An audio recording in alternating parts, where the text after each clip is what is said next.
राम नाम मणि दीप धरु, जिह दे हरिद्वार। तुलसी भीतर बाहर रहूं, जो चाहती उजियार।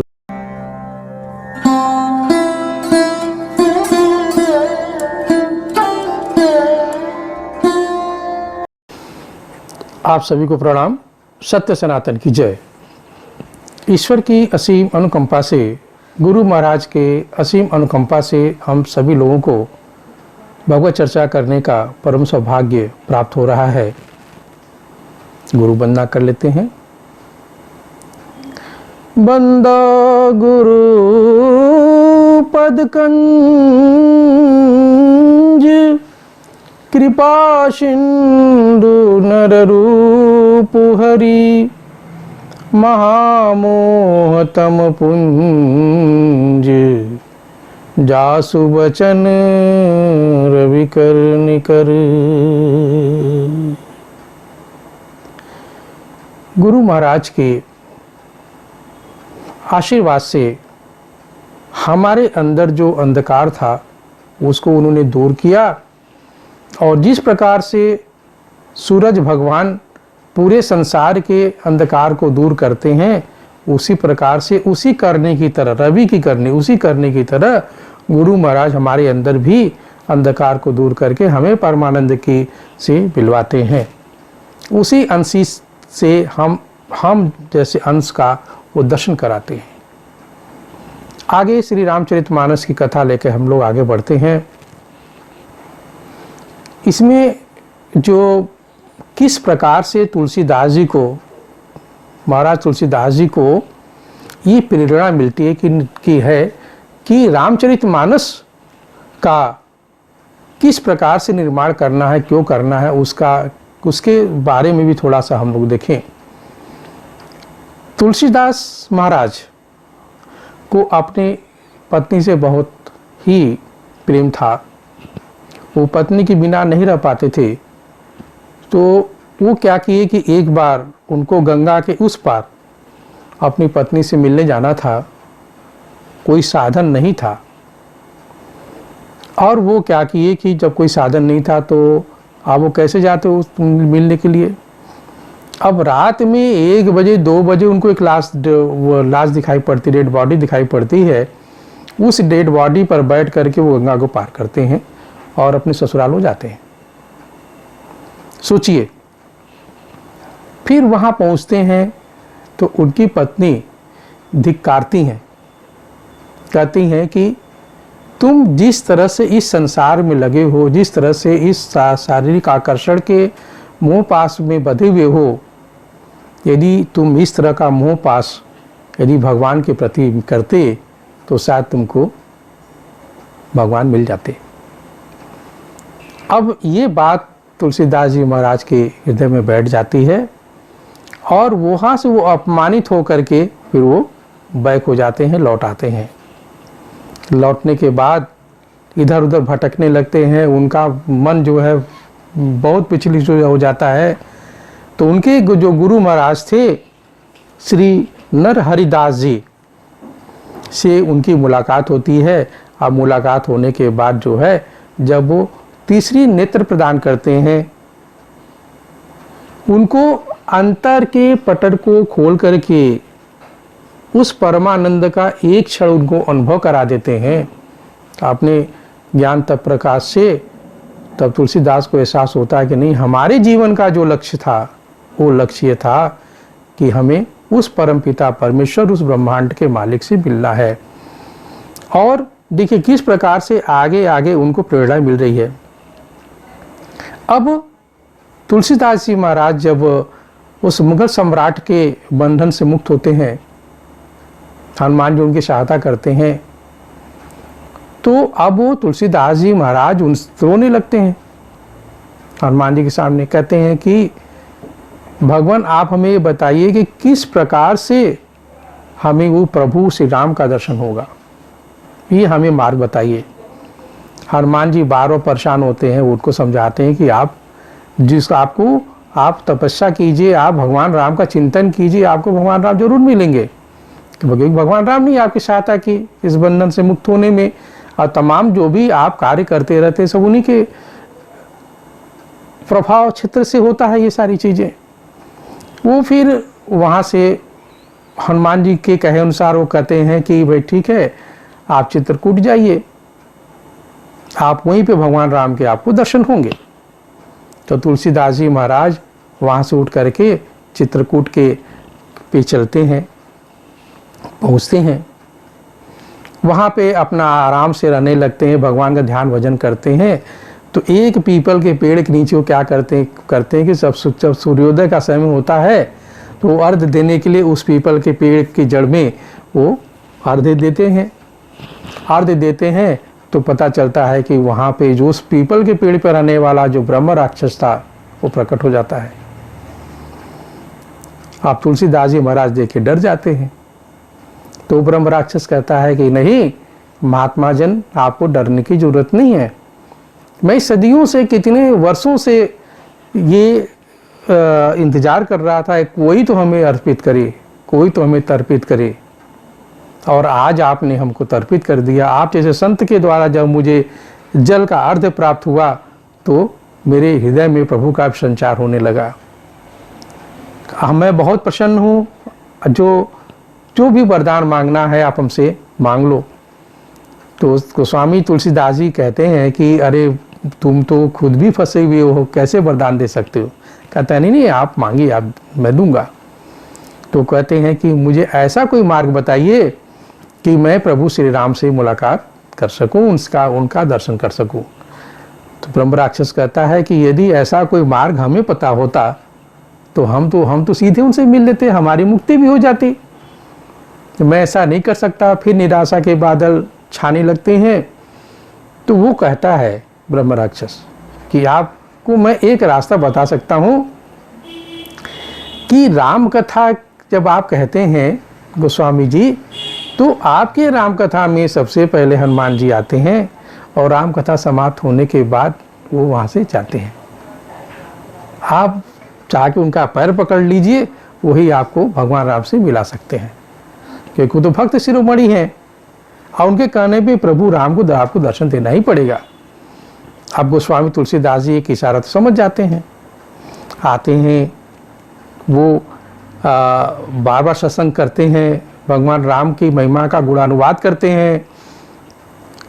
तो हनुमान जी तो आते हैं, लेकिन हनुमान जी तो हनुमान जी, वो ऐसे ऐसे इस रूप में आते हैं कि गोस्वामी तुलसीदास जी के द्वारा पकड़ना भी बड़ा मुश्किल था। वो पकड़ भी नहीं पाते। गोस्वामी तुलसीदास जी एक दिन रोने लगे, क्या हमसे कौन सा ऐसा कोई कार अपराध हो गया है कि हनुमान जी से भी नहीं मिल पा रहे हैं। तब वो ठान करके भगवान प्रभु का नाम लेके फिर बैठ जाते हैं, सत्संग सुनाने लगते हैं। तो देखते हैं कि एक कोढ़ी जिसके पास कोई जाता बदबूदार, कोई जिसके पास कोई बैठना नहीं चाहता, तो वो आकर के सबसे पहले वो चादर ठीक करके बैठ गया कोने में। और जब सब लोग चले गए तो उसके बाद वो प्रसाद लेकर के फिर धीरे धीरे जाने लगा। अब गोस्वामी तुलसीदास जी को यहीं पे जो है संधि होता है और वो कोढ़ी का पैर पकड़ लेते हैं, रोने लगते हैं, कहते हैं कि प्रभु आप ही। हनुमान जी तो टालते हैं ये हमें ना पहचाने, लेकिन अंत में गोस्वामी तुलसीदास जी उनको पकड़ लेते हैं। हनुमान जी दर्शन देते हैं। तो तुलसीदास जी कहते हैं, कौन सो संकट मोर गरीब को, जो तुमसे नहीं जात टारो। यही विनती करते हैं कि प्रभु हमें परमानंद से मिलाइए। तो राम भक्त हनुमान कहते हैं कि देखो तुलसीदास, मैं तो सीधे नहीं मिला सकता, क्योंकि ये तो उनका विशेष अधिकार है, जब वो चाहेंगे तभी तुमसे मिलेंगे। हम तुम्हें एक रास्ता बताते हैं। तो रास्ता जब वो बताते हैं तो कहते हैं देखो तुम राम, चित्रकूट में एक जगह है राम घाट, कहना कि वहाँ पे प्रभु राम आते हैं, वहाँ जा कर के आप उनका दर्शन कर सकते हैं। तो वहाँ पे राम घाट, चित्रकूट के राम घाट पे बैठ कर के वो तुलसीदास जी महाराज भगवान राम का स्मरण करते रहते हैं और करते रहते हैं तो प्रभु राम आते हैं वहाँ पे, लेकिन तुलसीदास जी उनको पहचान नहीं पाते हैं। फिर हनुमान जी से बात करते तो हनुमान जी कहते हैं कि अरे तुलसीदास जी आपको क्या हो गया, भगवान राम तो आए थे, आपने उनको देखा नहीं। फिर इशारा कहते हैं कि देखो ऐसा है कि जब वो आएंगे तो मैं अपने रूप में सामने नहीं आऊँगा, क्योंकि उनकी आज्ञा नहीं है। मैं एक पक्षी के रूप में जब से ही मैं जय श्री राम बोलूँगा तुम समझ जाना कि ये प्रभु राम है। तो तुलसीदास जी क्या करते हैं कि घाट पे बैठ करके वो चंदन घिसते रहते हैं। तो एक बालक का रूप लेकर के भगवान राम उनके सामने आते हैं। तो तुलसीदास जी महाराज इसको इस प्रकार से लिखे, चित्रकूट के घाट पर भई संतन की भीड़, तुलसीदास चंदन घिसे तिलक देते रघुबीर। देखिए इस चौपाई में कितना सार छिपा हुआ है बातों का। अब तुलसीदास चंदन को घिस रहे हैं और भगवान राम जब उधर से आते हैं तो अब फिर नहीं पहचान पाते उस ब्रह्मांड के स्वामी को। तो हनुमान जी पक्षी का रूप पकड़ के जय श्री राम चल करने लगते हैं और यहाँ तुलसीदास जी उनको तिलक लगा रहे हैं। वो बालक कहता है भगवान कि मैं भी आपको तिलक लगाऊंगा। तो इसी चौपाई में उन्होंने सारी बातों को तुलसीदास जी महाराज ने रखा है और वहाँ फिर वो भगवान को पहचान लेते तुलसीदास जी महाराज और उनके चरणों में गिर करके रोने लगते हैं। कहते हैं प्रभु आज हमारा जीवन धन्य हो गया। और इस प्रकार से तुलसीदास जी महाराज को परुष परमानंद परमपिता परमेश्वर की प्राप्ति होती है। अब जब वो वहाँ से वो संतृप्त हो जाते हैं तो जब भगवान राम वहाँ से अदृश्य होते हैं तो हनुमान जी कहते हैं देखो भगवान राम का एक इशारा ये भी है कि तुम्हारे जीवन का उद्देश्य सिर्फ यही नहीं था, तुम्हारे जीवन का उद्देश्य कुछ और है। तुलसीदास जी महाराज सुनते रहते हैं, समझते रहते हैं कि अब आगे हमें क्या करना है, क्यों मेरा जन्म हुआ है, भगवान राम भी इस प्रकार से क्यों कर रहे हैं। तो वो फिर काशी लौट आते हैं। अब काशी लौट करके आते हैं तो काशी लौटने के बाद वो यहाँ पे आप जानते हैं एक प्रहलाद घाट है। प्रहलाद घाट पे एक विद्वत जन बड़ा उनका हाथ जोड़ के विनती करते हैं कि महाराज आप आज आप मेरा आतिथ्य स्वीकार कीजिए। तो उनके घर का जो माहौल था वो बहुत अच्छा था। वहाँ की जो गृहिणी थी, जो लक्ष्मी थी, जो पत्नी थी, वो बहुत ही वो तुलसीदास जी क्योंकि वो भी परम ज्ञानी थी, वो समझती थी तुलसीदास जी महाराज साधारण व्यक्ति नहीं है। तो वो जो है एक दिया जला करके देरी पे रख देती है। देरी आप समझती होंगे कि चौखट जो होता है रख देती है। अब यहाँ पे इशारा देखिए वो किस प्रकार से तुलसीदास जी समझ जाते हैं और कहते हैं क्या कहते हैं, राम नाम मणि दीप धरु जिह दे हरिद्वार, तुलसी भीतर बाहर रहूं जो चाहती उजियार। अब इसमें देख क्या रस छिपा हुआ है। कहते हैं कि राम नाम का जो मणि है, मणि आप जानते हैं जो प्रकाश देता रहता है, मैं अपने अंतरात्मा में उस भगवान प्रभु के नाम का के प्रकाश को धारण किए रहूं, जहां भी रहूं, जिस देह में रहूं, जिस शरीर में रहूं, जिस जगह पे रहूं। और चाहे हम सांसारिक कार्य को करें, चाहे आध्यात्मिक कार्य करें, सब में इस प्रभु का नाम स्मरण होता रहे, यदि हमें जीवन में प्रकाश चाहिए। इस चौपाई के माध्यम से तुलसीदास जी महाराज ने उसको भी समझा दिया कि नहीं, जो तुम सोच रही हो हम लोग वही करेंगे। और फिर आगे देखें कि अब इसमें एक बात आती है कि हनुमान जी भी हैं, तुलसीदास जी जैसे संत हैं उच्च कोटि के, इसमें प्रभु श्री राम का भी वक्तव्य आया।